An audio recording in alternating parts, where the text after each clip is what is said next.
All right, cats, here we go. Just ended the fourth quarter, and in the fourth quarter, we got another hint. Just like the end of the third quarter, it said game over. Game over was not only meaning the championship game. I want you guys to quickly predict what game over also meant for either another situation or another person.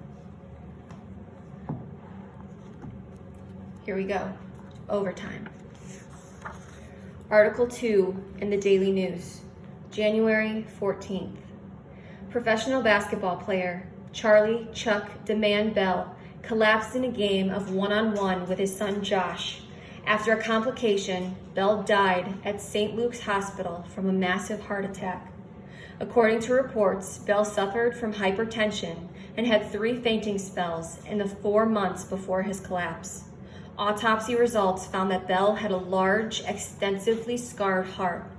Reports have surfaced that Bell refused to see a doctor. One of his former teammates stated he wasn't a big fan of doctors and hospitals, that's for sure. Earlier in his life, Bell chose to end his promising basketball career rather than have surgery on his knee. Known for dazzling crossover, Chuck Bell was the captain of the Italian team that won back-to-back EuroLeague championships in the late 90s. He is survived by his wife, Dr. Crystal Stanley Bell, and his twin sons, Joshua and Jordan, who recently won their first county championship. Bell was 39. Where do we go from here? There are no coaches at funerals, no practice to get ready, no warm-up. There is no last-second shot, and we all wear its cruel midnight uniform, starless and unfriendly. I am unprepared for death. This is a game that I cannot play. It has no rules, no referees, and you cannot win. I listen to my father's teammates tell funny stories about love and basketball. I hear the choir's comfort songs. They almost drown out my mom's sobs. She will not look in the coffin. That's not my husband, she says. Dad is gone, like the end of a good song.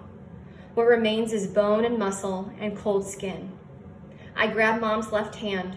JB grabs her right. The preacher says a great father, son, and husband has crossed over. Amen. Outside, a long charcoal limo pulls up to the curb to take us back. If only. Starless. Adjective. With no stars. As in, if me and JB try out for JV next year, the Reggie Lewis Junior High School Wildcats will be starless. As in, last night I felt like I was fading away as I watched the starless Portland Trailblazers get stomped by Dad's favorite team, the Lakers. As in, my father was the light of my world, and now that he's gone, each night is starless. Basketball rule number 10. A loss is inevitable, like snow in winter. True champions learn to dance through the storm. There are so many friends, neighbors, Dad's teammates, and family members packed into our living room that I have to go outside just to breathe. The air is filled with laughter, John Coltrane, Jay-Z, and the smell of salmon, plus scents of every pie and cake imaginable. Even Mom is smiling. Josh, don't you hear the phone ringing? She says. I don't. The sound of love supreme and loud laughter drowning it out. Can you get it, please? She asks me. I answer it. A salmon sandwich crammed in my mouth. Hello? Bell residence, I mutter. Hi, this is Alexis. Oh, hey. I'm sorry I couldn't be at the funeral. This is Josh, not JB. I know it's you, Filthy. JB is loud. Your phone voice always sounds like it's on the break of dawn and you're just waking up, she says playfully. I laugh for the first time in days. I just wanted to call and say how sorry I am for your loss. If there's anything my dad or I can do, please let us know. Look, Alexis, I'm sorry about... It's all good, Filthy. I gotta go, but my sister has 5 tickets to see Duke play North Carolina. Me, her, JB, and my dad are all going. You wanna... Absolutely, I say, and thanks.